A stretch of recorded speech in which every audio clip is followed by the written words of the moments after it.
prospects on the way forward. I appreciate your support and confidence in us, which enthuses us to work harder towards creating a greater value in the food processing industry. I'm giving you a little economic and business overview. The year 2024 was one of a paradox.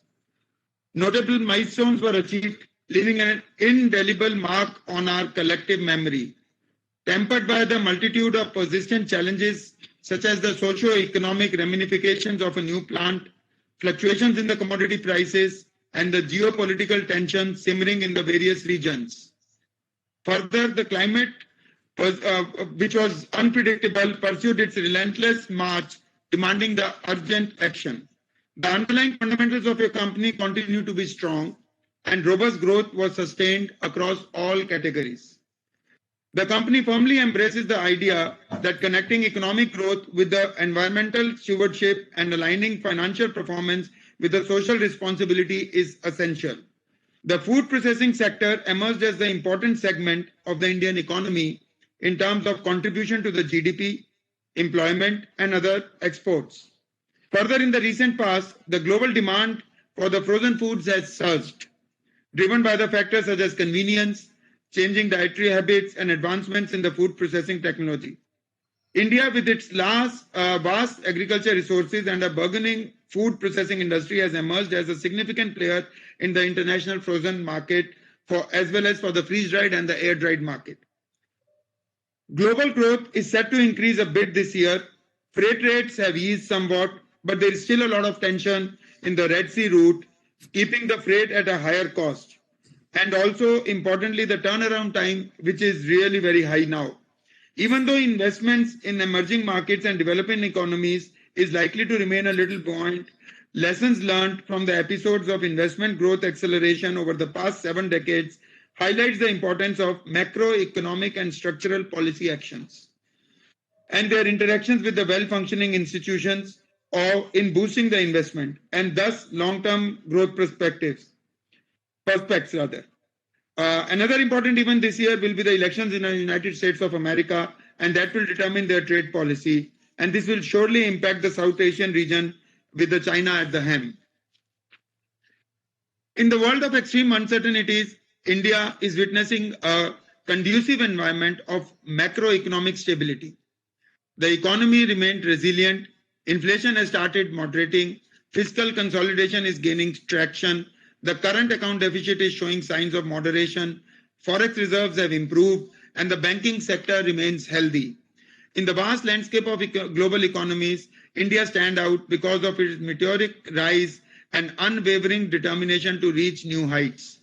With its rich cultural heritage and population of over 1.4 billion people, India has emerged as an economic powerhouse, consistently showcasing the prowess on the global stage.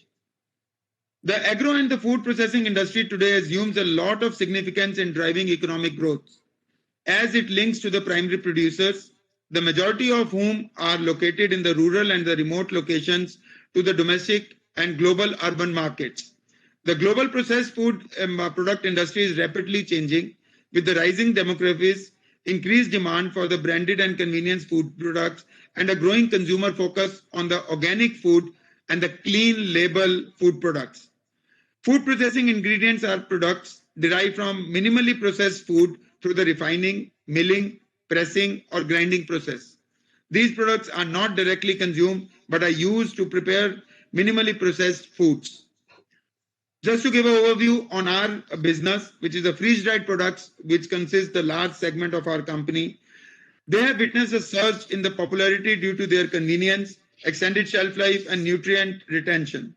As the demand for these lightweight, easy-to-store item grows, certain global markets have emerged as the key players in the freeze-dried product industry. The company provides a range of we have started into freeze-dried fruits, vegetables, and the freeze-dried mushrooms under this category. Air-dried products. The air-dried is a process that removes water from the food by circulating hot air around it. This process helps to preserve the food and lock in its nutrients. People enjoy the taste and the texture of the air-dried foods. IQF products. IQF technology extends the shelf life of the food products, reducing waste, food waste, and allowing a greater distribution and storage flexibility. The increasing demand for the convenient and the ready-to-eat products, food products, is driving the industry growth.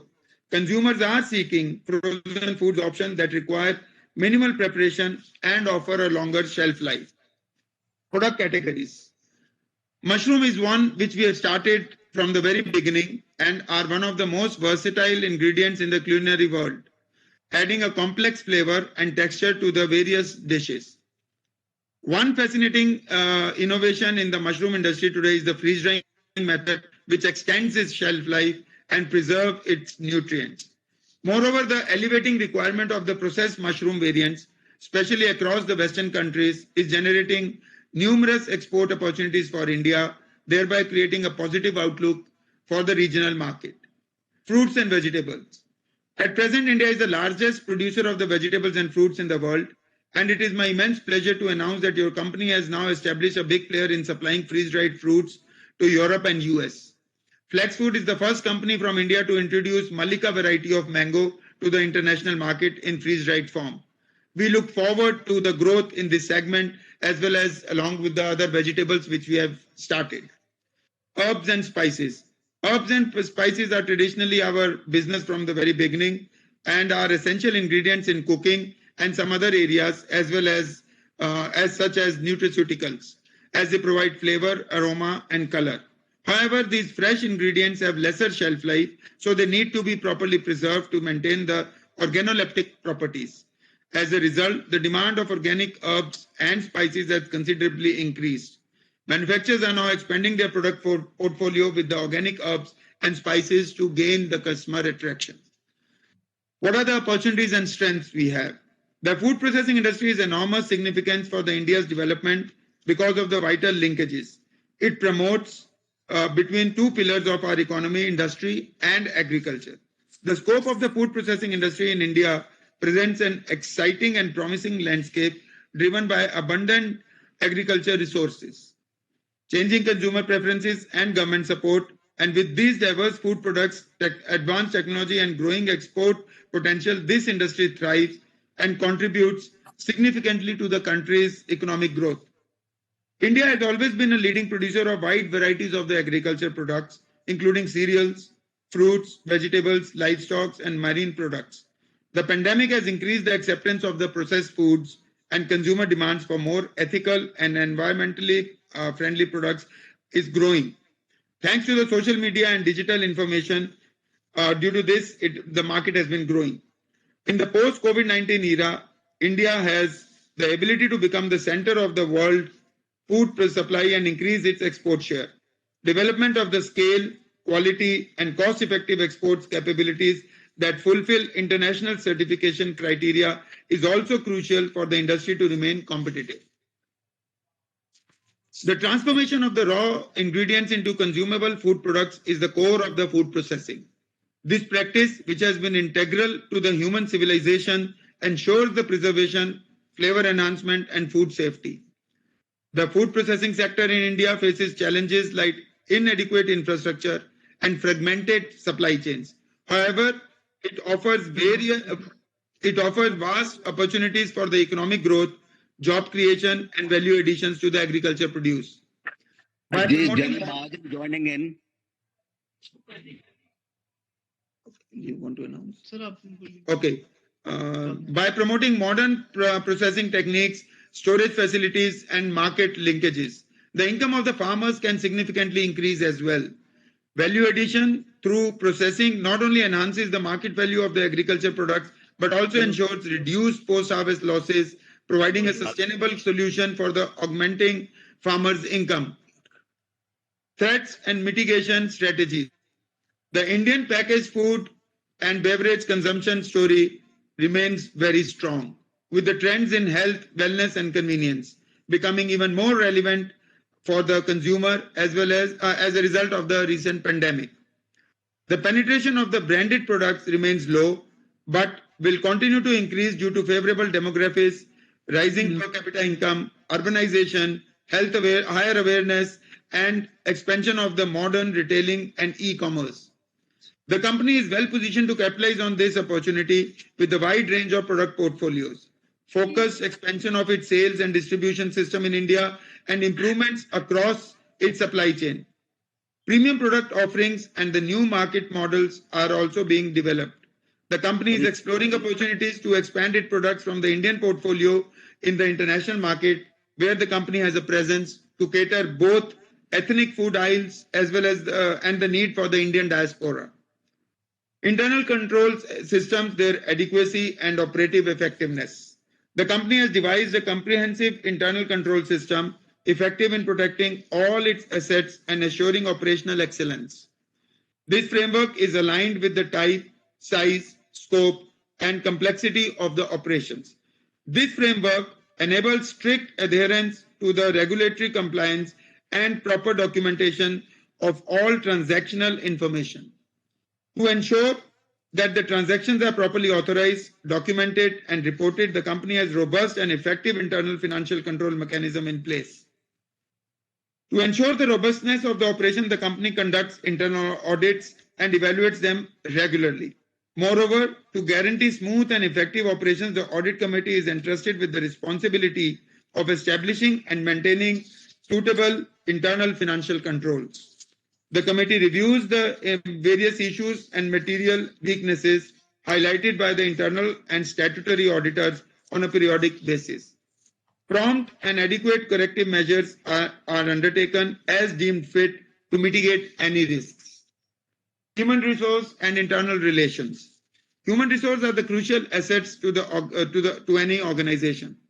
The employees have significantly contributed to the organizational growth journey and have strived hard to help it achieve a coveted market position. Your company duly recognizing the zest and the efforts of its employees with great pride. We foster a safe, productive, and progressive workplace culture. The executive leadership is responsible for creating a positive work environment. The policies of the company are focused on the core thrust areas of becoming the employer of the choice, fostering an inclusive culture, developing a strong talent pipeline, and enhancing the company's strength. The company's HR policies are aimed at providing professional growth opportunities while striving to align personal and organizational goals. For this, various programs are conducted like individual training, skill upgradation, etc. We also promote an employee-friendly environment and equal opportunities for all. The company has built a diverse and inclusive workplace over the years through its focus on enhancing leadership skills and providing a respectful workplace. The core competencies of the strong and effective leadership govern the leadership development framework. Sustainability and environmental concerns. The company recognizes its responsibility towards the environment beyond legal and regulatory requirements. It is committed to reducing its impact and continually improving its environment performance as the integral part of its business strategy and operating methods. We strictly adhere to all EHS-related laws and regulations. One of the foremost challenges confronting the fruits and vegetable processing industry is the increasing focus on the sustainability and environment conservation. Consumers are becoming more environmentally conscious, and there is a growing scrutiny on the ecological impact of the food processing practices. Many traditional processing methods generate substantial waste and consume significant amount of water and energy. Additionally, the packaging used for the processed foods and vegetables often contributes to the plastic waste, creating environmental concerns. This includes exploring sustainable packaging options, optimizing energy consumption, and implementing waste reduction strategies. Meeting this sustainability expectation is not only a matter of compliance, but also a strategic imperative for the companies looking to align with the evolving consumer values and contribute to the broader environmental goals. Our vision for the future growth.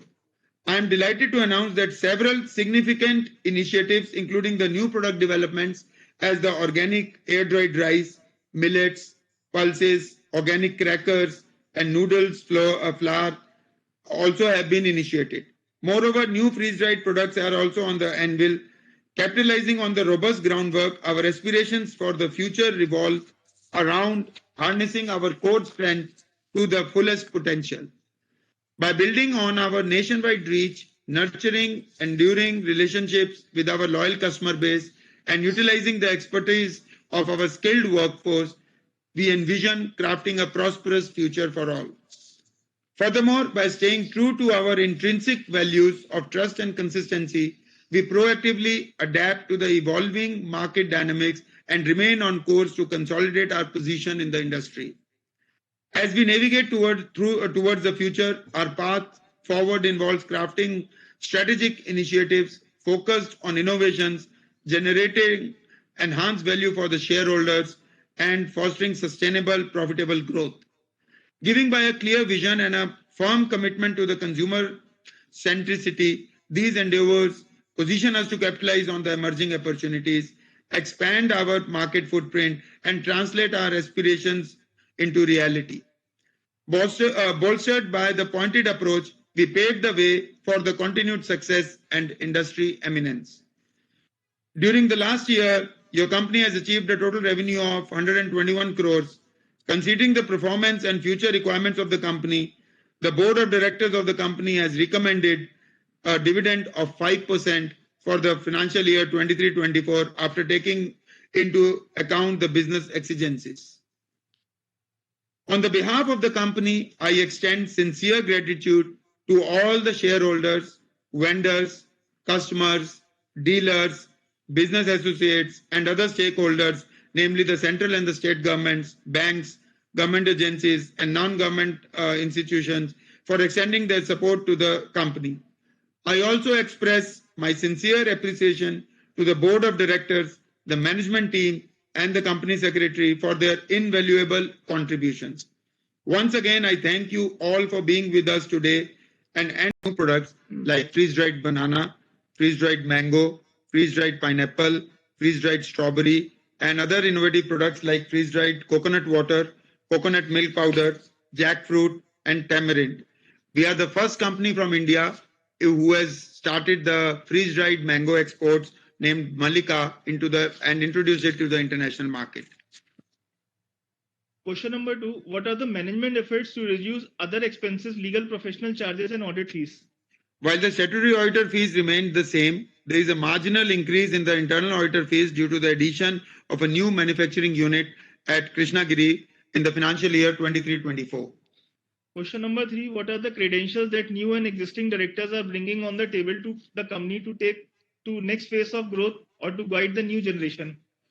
Your board echoes board diversity with the members having an apt mix of knowledge, experience, and etc. to enhance the organization capabilities. For a detailed expertise of all the directors, please refer to the corporate governance report annexed to the annual report of the company. Question number 4. What is sustainability steady state EBITDA margin can we expect going forward? The company expects better performance, and it would be really premature to state the specific percentage because the South plant has just started and we are improving day by day on our activities. What percent of our revenue comes from mushroom versus other food products? See, mushroom, we have started our business with the mushrooms in 1992, but now it is only about 17% of our business, while the other 83% is basically from the other products like herbs, fruits, and vegetables. Question number 6 is, what are other product sales of 15.25 crore in FY24 and 11.73 crore in FY23? We do sales of fresh mushrooms as well as the canned mushrooms, and the fresh mushroom sale was about 12 lakhs, and 3 lakhs was about, crores it should be. It should be the mushroom pickles and some other things, which is a small amount. Question number 7, is there any marginal differential between freeze-dried, IQF and air-dried process? Yes, definitely. IQF is the first process and freeze-dried is the third process, while air-dried comes in between. Question number 8 is, what is the capacity at Krishnagiri unit and revenue we can generate at optimum utilization? See, currently we are utilizing at about 50 to 60% of our capacity in the South India, the Krishnagiri plant. And the revenue we can't comment because it depends on the variety to variety and the product to product. Once we establish few products, we can work out the numbers, but definitely it should substantially increase from the present state. Next question is, when will we recognize 1.57 crore deferred government grant, and are there any prerequisites for the same? We have already received 1.57 crores capital subsidy from the government as the contribution towards the capital outlay. This is treated as a capital grant in the books of accounts, which is recognized as the income in the statement of profit and loss over the period and in the proportion in which depreciation is charged. Next is, what is cost of debt from banks? Effective interest on the foreign currency term loan is about 5.43%, and on the working capital, it's about 9.15%. Next is, how are our raw material sourcing arrangements? Our main raw materials for mushroom, we have in-house growing, and for the herbs, we are getting through the contract farming, and also for the fruits and vegetables, we identify farmers and have contracts with them.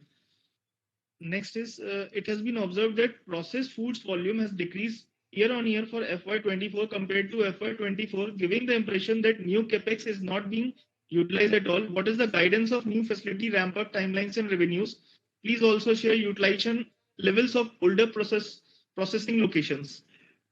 The total processed food section consists of freeze-dried, air-dried, and IQF products.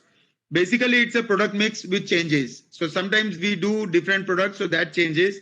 Turnover from the new facility has increased in comparison to the year 22-23, as we have now gone up to the to almost 60% utilization. However, capacity was not fully utilized in the new project till now, but we are expecting it to grow in the near future. So that was all the questions. Now I request Mr. S.P. Gupta to have speakers unmuted. Moderator, please allow the speaker. Just a minute. Mr. Shrey? Mr. Shrey? Yeah, hi. Can you hear me? Yeah, Mr. Shrey, you can hear us? Yes, I can. First of all, congratulations to Mr. Dr. Arvind Mahajan for the medal, and also congratulations to the whole team for the good performance during a lean year. Most of my questions have been answered, but my last question is, can you just help me on the breakdown about the balances that we have with the GST authority, which is about 19 odd crores? And also, lastly, if you can also comment on the nutraceutical product mix and what is the revenue percentage that comes from the nutraceutical mix? Thank you. For the GST, I think we have to come back because I'm sorry, I don't have a ready answer for that. But for the nutraceutical part, I can tell you that the green peas, spinach, and few of the products which we have launched into the US market are used as an ingredient into the nutraceutical products. So that is a very small segment as of now we are targeting, we are achieving, but I'm pretty sure with our growing into that segment, we will definitely be putting up more products into nutraceuticals as well as the pet food segment. GST, we will come up. If you have any other query, you can raise your query. GST, we have to come back to you. I'm sorry. I don't have right numbers right in front of me. No worries, no worries. That'll be all. Thank you, Mr. Rahul, for your time. Okay. Thanks, Shrey. Thanks for your support. All the best for the next quarter. Thank you. Thank you. I do hope that these answers and the questions which we have answered are queries from all the shareholders. Yet, if you have any other queries, please write to the company and we will reply them suitably. As mentioned earlier, members may note that e-voting facility will remain open for 30 minutes after the close of the meeting. Therefore, members who have not casted their votes are requested to do so. The results of the voting will be declared by